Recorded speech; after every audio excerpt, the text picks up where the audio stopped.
right, Stefan, welcome to Out of Consensus. Good to have you. Thank you so much for having me. It's a joy. So, Stefan, you are a professor of economics. You studied history for a long time. You studied political economy for a long time. Can you just give us, like, in a quick, brief wrap up, like, how did you get, like, how have you gotten where you are at now? Yes. So I have a master's of finance and strategy, and after that I went out and did industry work for a while. I worked for private equity, and I was a tech entrepreneur. Right. Did the whole thing, from a napkin to an exit, right? And then after that I went back to do a PhD, and also because I wanted to have children, so it was a more easy life to have children during a PhD. So I did a PhD in economics at Copenhagen Business School. And then after that, I've joined, which is a part of my main work today, is that I'm head of education at a think tank here in Denmark called CEPOS. And I still teach and research at Copenhagen Business School. So that's my industry background. Fantastic. And Stefan, you have a very interesting hypothesis. Do you want to kind of, give us a little bit background on it? Yeah, so for a long time, we have been worrying about the poles in politics, especially in Europe. So the populist right, and to a lesser extent, the populist left. But I think what we're starting to see now is actually centrist governments, which are highly technocratic, across the middle, which gives certain advantages to policy, but also provides clear dangers in the horizon. And I think that's an interesting hypothesis. I might not be right. I think we see examples of it now, particularly in Denmark, where I'm at, but Romania would be another case, to some extent Germany, to some extent France, and so on. So rather than fearing the populist right or the populist left, we might have to be worried about the technocratic center. And this is obviously highly, I think, a highly debated topic, because I think the consensus right now is still, we see more bifurcation. We see voting patterns are still moving, left and right. I think that's pretty much what you see. So how did you kind of like, how did you come to this conclusion? All right. Where's the evidence and maybe some indicators and, data? So it's actually fairly easy for a centrist government to silence the polls in politics. So let's take the Danish example. When the Social Democratic government embraced a strong view on immigration, they basically took the air out of the populist right? So, then you get the working class voters back that are fearing immigration, or at least worry about it. You can, to a certain extent, do something similar with the left. You can do certain pension reforms, these kind of things, where you can sort of take out the air of their populist bubble. And once you have that, you get back to a game about the median voter, who can get the smallest majority and get to control that. And what is really interesting, and I'm going to use Denmark a lot, because I do think it's actually a tail bracing what we might see in the future. So Denmark right now has a social democratic prime minister. We have their traditionally biggest opponent, a classical liberal party called Venstre, as part of the government as well, right? Mm-hmm. So, the two major parties that used to battle it out has now joined forces. And then the third party is called the Moderates, which is a breakout party of the old Venstre. So basically, the Danish government is formed up by the two parties that used to be at each other's throats, right? This would be like the Republicans and the Democrats joining forces, right? Obviously, that's a different system, but just to get the idea in people's head. And that means they don't need to rely on one side of parliament, either the left or the right, for anything. They can play both sides if they want. They often have, like right now, a clear majority on their own terms. So they don't even have to ask the opposition. They can just do what they like. And herein lies the potential danger. Also a big opportunity, right? That's how it is, right? So I'm getting a little ahead of myself, but basically, there's no solutions when it comes to policies. There's only alternatives. And I think that's where we need to worry a little about what guides the alternative discussion in these kind of governments. Apart from Denmark, obviously, that you are watching very closely, do you see other? I mean, like what might come to mind is Germany, Finland. I think to a certain extent, like any other kind of examples where you see this trend happening. I think Sweden would also be an example of it. I also, again, I'm not a big expert on France, but we can take France as an example of French is an interesting example. They definitely need to change their pension system. I think any outside observer will agree that they need to do that. The populace doesn't want it to happen, obviously, right? So they cause strikes and all these kind of things. So the good side of this is that these types of governments can make unpopular decisions. And I think that's a good side, that they're willing to listen to ideas that might not be their own, and they are willing to make unpopular decisions. However, and I think we see that generally in Europe, not yet in Southern Europe to the fullest extent as we see in some of the northern parts, but I think we see evidence of this. Yeah.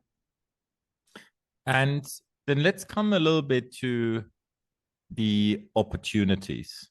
Yeah. Right. So what kind of like possible policy changes also regarding business climate and so on and so forth could this bring about? So this is a really interesting thing, because before I get to the opportunities, maybe I have to highlight why I'm worried a little bit about this, if that's okay. Okay, yeah, sure. Yeah. So the reason why I'm worried a little bit about these centrist technocratic governments is that they don't really have any ideological principles.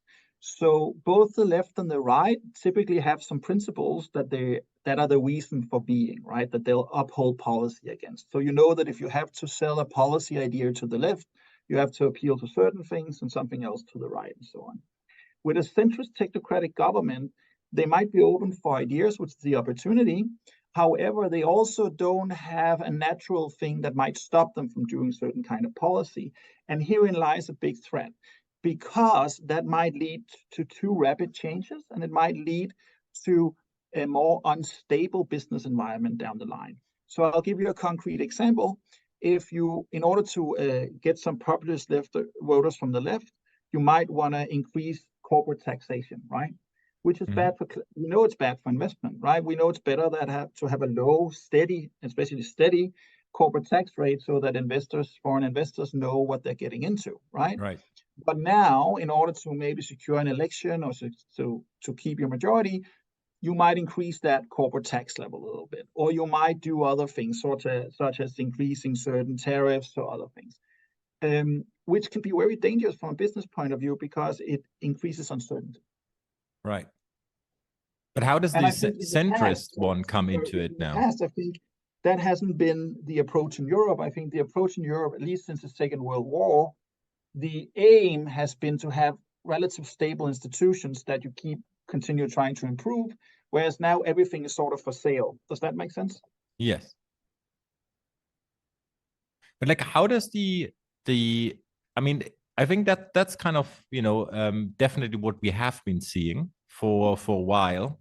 Coming or being based in Asia, I see this quite a lot, that especially Asian investors, consultants, they all see Europe moving towards the left, pretty much. But like, coming back to the centrist in terms of policy change, right? How do the incentive how does it exactly work? So now let's say we have more technocratic voting patterns. How does this directly translate? Yeah. So, well, we have to realize something. If we're talking about redistribution, for instance, of resources, right? You want to have the majority being as small as possible, because then there's fewer people to share, right? So, that's how it is. So a centrist government is not motivated necessarily by some lofty left-wing ideals about, helping the downtrodden or whatever you might, whatever. No. They're motivated by something else. They're motivating by optimizing for the median voter, which doesn't really exist, the median voter, but it's a construct of being, that voter most likely to change side, right? So, we need to appeal to them. So this will, of course, change from nation to nation, because Europe is obviously different. There's difference between Denmark and Italy, without a doubt. But in Denmark, this will be your middle class voter. Typically, one person would be employed in the public sector, because that is 50% of our gross domestic product. A very middle household type thing. So no policies to promote entrepreneurship, but also not really good social policies either. Just policies that make, that person, the standard person, as most likely to vote for you as possible. Does that make sense? Yes, that makes sense. And from a like from a risk perspective, like how do you think would this, like what do you see like in terms of like predictions, like how this is playing out, let's say? Super good question. So the issue is that the median voter, that's called that, is not particularly well informed. Most of them in most countries don't care much about politics, right? They're Right. rationally ignorant, is what we call it, right? They might go down to vote every 4 years, but they don't really think so much about the issues and so on. So they're very easy to influence, right? So this can lead to a lot of both good and bad policies, depending on who gets to have the public ear, so to speak, right? So, for instance, if you are able to convince people of a certain policy initiative, so let's take an initiative now that's very close to the hearts of many parents, is whether you should limit kids' access to iPads and video screens and stuff, right? Mm-hmm. So there's arguments on both sides of this. Obviously, this probably does influence kids. Is it then a government issue to regulate it? Well, yes, maybe no, but the whole point is we don't really know the effect of these screens anyway, right? We don't really know the Yeah, effect of it. that's right. But right now, lots of parents' organizations, lobby organizations saying, oh, please outlaw this. Please outlaw TikTok, for instance, or please outlaw Roblox or whatever. Take the responsibility away from me. Please do that, right? Which, can be very appealing to a centrist technocratic government. They will, by that, look like they're doing something, right? The effect won't really hurt them. The effect will be in many years. But at the same time, it might hurt entrepreneurship, right? Because if you make these sorts of rules, obviously it's going to be harder to launch new solutions. And we know how that, right? So the problem is here that the voting electoral is rationally ignorant, right? They prefer not to know too much about the issues, but they're very easily moved. And obviously, like if we have, so in essence, it ends up in higher volatility. So maybe in the past you had all of this bifurcation, but in fact it was a lot of kind of noise, right? And now you're saying, okay, so now it's becoming more technocratic, but you might, contrary to expectations, now you might see more change, which might give you more volatility in terms of policy, which gives you more uncertainty as a more uncertain business environment, for sure. Exactly. Is that right? Exactly. That is totally, I could not have said it better myself. Thank you very much. Okay. And do you see like any historical patterns, or what would be good historical analogies to that? Like what is, happened in the future? We can say, okay, like we saw this before. This might be a good pattern to look at. So I think I'll answer that in a little bit differently, because I think if we go back to see what makes a country rich, what makes a country prosperous, right? Well, there are certain policies that create that. One of them is stability, right? Long-term stability, and another is universal ideas about economic freedom, economic dignity, and so on, right? We know this. Denmark is the case in point. If you go back 200 years, then the Danish state was bankrupt. We were on the verge of being annihilated as a state. Now we're the sixth richest country per capita in the world, right? And we don't really have natural resources to speak of. So what happened there? Well, that was a policy choice where you had a long-term commitment to some fundamental universal ideas, and you focused on stable government, right? So in periods, for instance, the 70s, and now I'll get to answer your questions, where government policy became more unstable when you expanded the welfare states and so on, and before you got them under control, you saw huge economic problems again, because this lack of stability is really something that turns investors off, right? So the 70s would be something to look into, but it's not a perfect analogy. I think that would be Denmark. Is there anything else that would come to mind in any other kind of European country where you just like see, okay, there might be a time period, very interesting what happened at the time, a lot of change, even though we had this very centrist movement. Yeah, you're gonna hate me for this, Armin, but you could make the argument that it's sort of what happened in the Middle War years in Germany, right? You had the Weimar Republic, classical liberal, very centrist, right? And you ended up with something horrible, right? Let's just put it like that.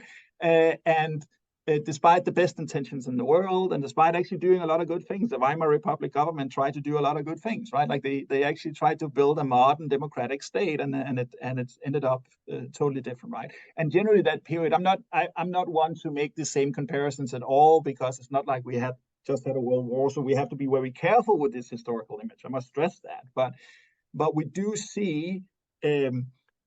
That the best intentions can turn sour, right? And often these technocratic governments will have good intentions. I mean, I'm not questioning their intentions. I'm not saying these people are bad or anything. They have good intentions. But if you don't have fundamental principles guiding your intentions, it's going to be hard to judge them against a bigger long-term historical picture, would be my argument. And if you obviously appeal to the median voter, right? Mm-hmm. I think it is fair to say across the Western world, and I think in Europe is very much so as well, that the median voter is very angry. Oh, yeah. Yes. Right? So could you just give us a little bit what you think, or like, you know, if I'm angry, does this my anger obviously then translates to a certain extent in policy, right? Is that like what you are seeing? This is such a good question, Armin. Such a good question, because as we talked about earlier, most voters display rational ignorance when they go down and vote, right? So how do they then vote?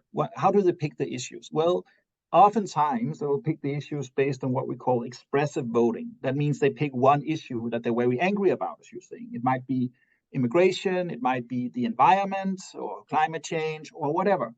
If we take this analysis, so that creates certain problems, because when you do these issue voting, expressive voting, it's very hard for a government to actually interpret that, right? You know, okay, so you're worried about immigration, but how do you feel about the elderly or childcare or right. whatever, cancer treatment or whatever, right?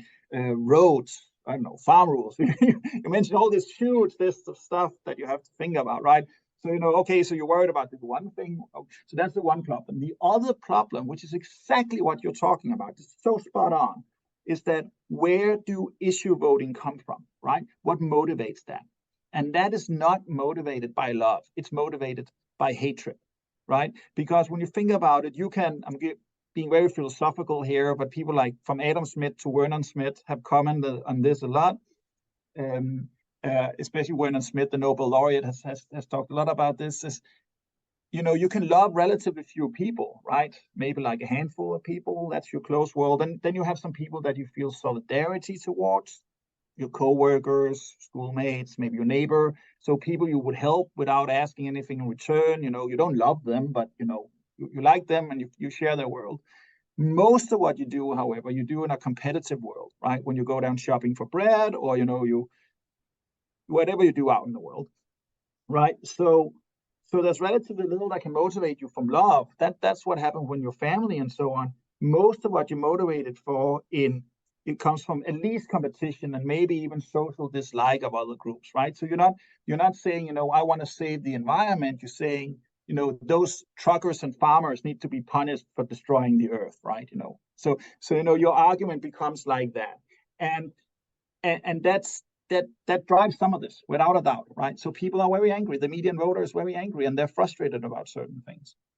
You know, when you were just saying this, I was just thinking about the anti-woke voter these days that is now kind of sweeping or starting to sweep through Europe as well. Nowadays, I think it's quite prominent, especially after like Bud Light and, you know, a lot of these kind of, you know, go woke, go broke commercials, or like, you know, company pivots and so on and so forth.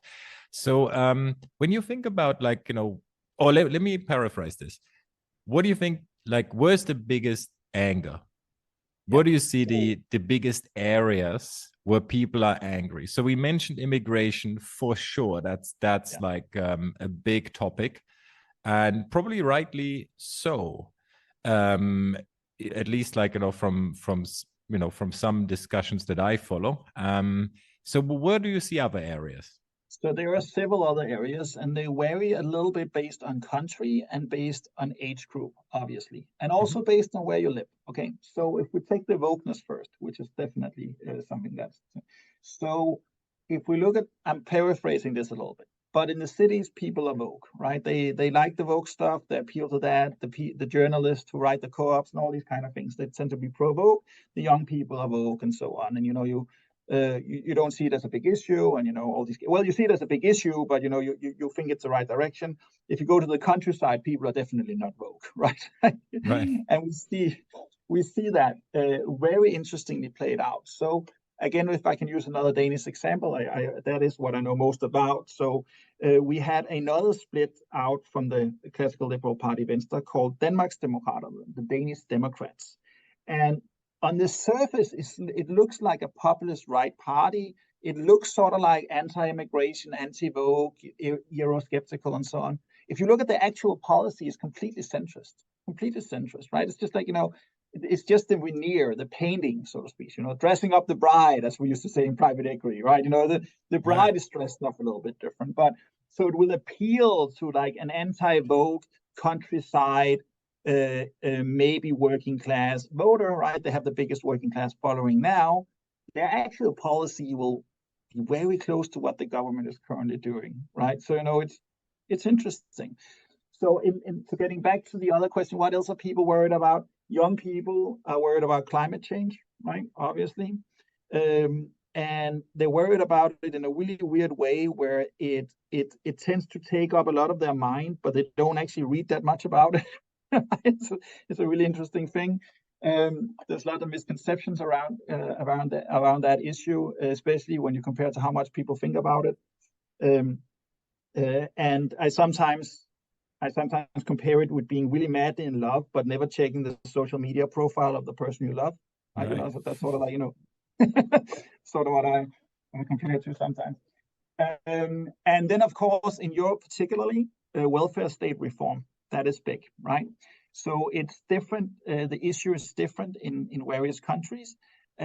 But all the welfare states do need fundamental reforms in Europe, and that's going to hurt a lot of voting groups, especially the median voters. So there's a struggle now to figure out how do you make sure the people you hurt are not the people voting for you, right? So that is in a country in countries with big public sectors, which is several of the European countries, of course, a big issue, because if you work in the public sector as it is now, you will fear change, right? So are you going to vote for a party that will reform the public sector? Probably not. But if you don't reform the public sector, it won't be there. It's at that level now, right? And that's definitely something that spans. And then the last thing, I mentioned many things now. Sorry, I hope you bear with me. Good.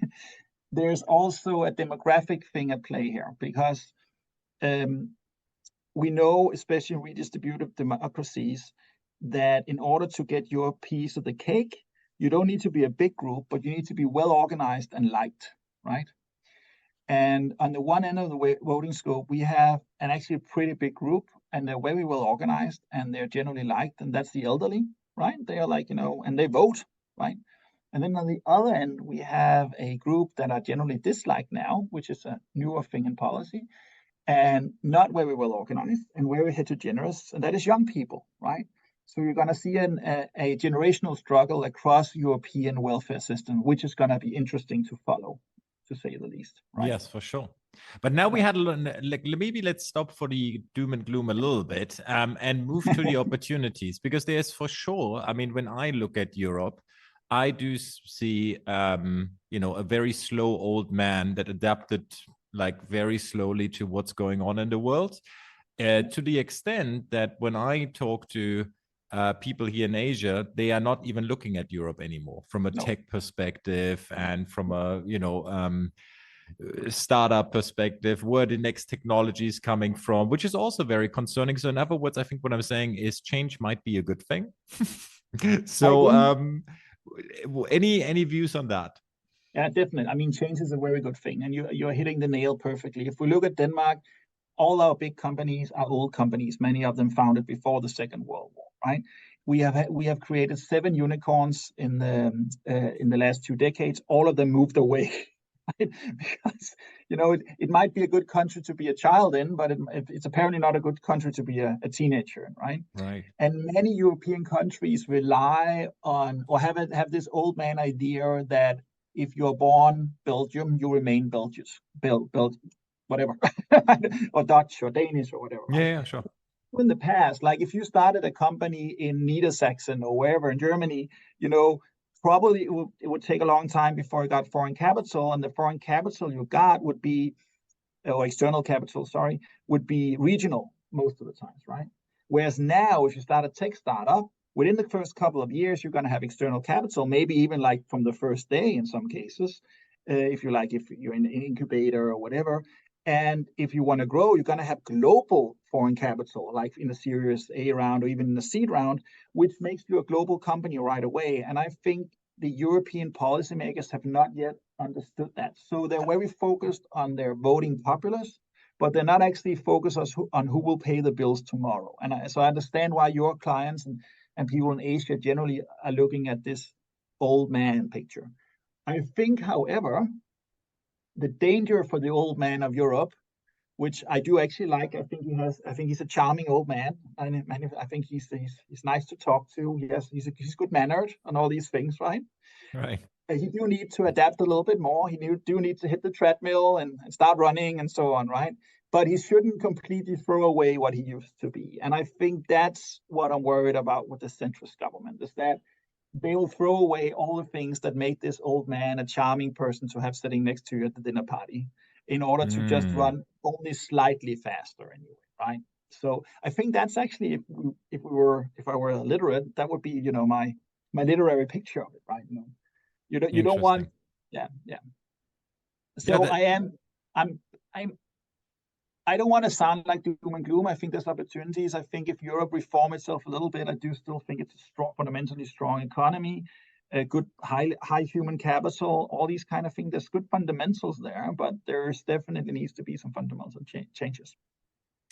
When we are looking into the, let's say, next 12 months, are there any signals, leading indicators, events that you are watching that either disconfirm or confirm your hypothesis?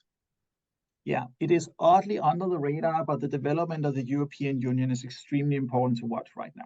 Okay. Right. So one thing that the European Union did, which, if you know your American history, is a danger thing, is because it's a dangerous thing. Sorry, is that it became a debt union, right, a couple of years ago. So now we co-sign for the debt, which basically, if I were a populist politician, I would say that means that a Dane have to work 1 year longer for an Italian to work 1 year fewer, right? Mm-hmm. Which is not a popular statement to sell in Denmark, right? So there's a lot of back and forth right now with the role of the European Union in all European countries. So should it be more like a union? Should it be more federal? So on? Should it split up? Right? And I think in the next 12 months, I would watch that very carefully, because some European countries have more in common than others. At the same time, the idea of not working together in a European Union seems absurd right now in the world as it is. Of course, we have to work together. Okay. And anything else, like where you say, okay, so this is like something when I look at it and this would happen, I change my mind, and we are going full on bifurcation still. Yes. So we had a very interesting case in Denmark again, and I think it relates a little bit to also what the French are doing with the pensions and so on. So this government, the centrist government, one of the first acts was that they took away a national holiday. Imagine how unpopular that is, right? Right. And I think they did it to show that they could. I think it was an attempt to show power and saying, you know what, if people will outmaneuver us in this or oppose us too much, like for instance, if the opposition manages to call a referendum, then we have to back down, and then we have to, leave the project behind, because, if we don't have power, then what's the point? So I think we should watch very carefully, country by country, governments launching an unpopular reform and seeing whether they get away with it or not. And if they get away with it, that sounds like it's a criminal thing. That's not what I'm meaning, obviously, right? But if they manage to do something fundamentally unpopular, like at the level of taking away a national holiday, right? That's a fundamentally unpopular the pension thing. Reform, or these kind of the big things. That's the big things, right? But if they're smart, they'll do a smaller thing first, but something that's still very unpopular. If they manage that, I would trust that government to at least have regulatory efficiency. And that would make me trust more in that society. Then, of course, then my worry comes up. What are they going to use that regulatory efficiency for? But that's like a step 2 worry. So that's what I would look very carefully on. Like, what's the unpopular thing being launched now, and how they're going to handle it? That's very interesting. Okay, so let's watch the unpopular things then. Stefan, if people want, so apart from Cassandra, like, where can people find you, and what else can they learn from you? Yes.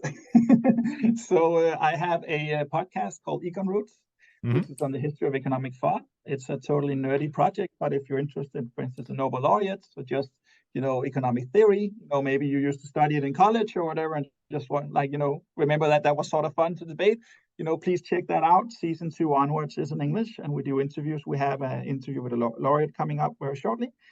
So that's one way of finding me. I'm, of course, on LinkedIn. I'm on Instagram as well. And please reach out to me. Besides what we talk, besides economic history theory, I also know quite a lot about economic history, especially in Denmark. If you don't mind, I just recently published this. Well, yeah, there we go. Oh, fantastic! Yeah, on Palgrave Macmillan. So this is like a brush up on the last 200 years of Danish economic history in English, with lots of sources. So if you have an afternoon or two to spend and want to actually learn about Denmark, you can call me, or you can pick up the book. I don't know. Fantastic. Stefan, we're going to put this in the show notes. Thank you so much for your time, and talk to you soon. Cheers.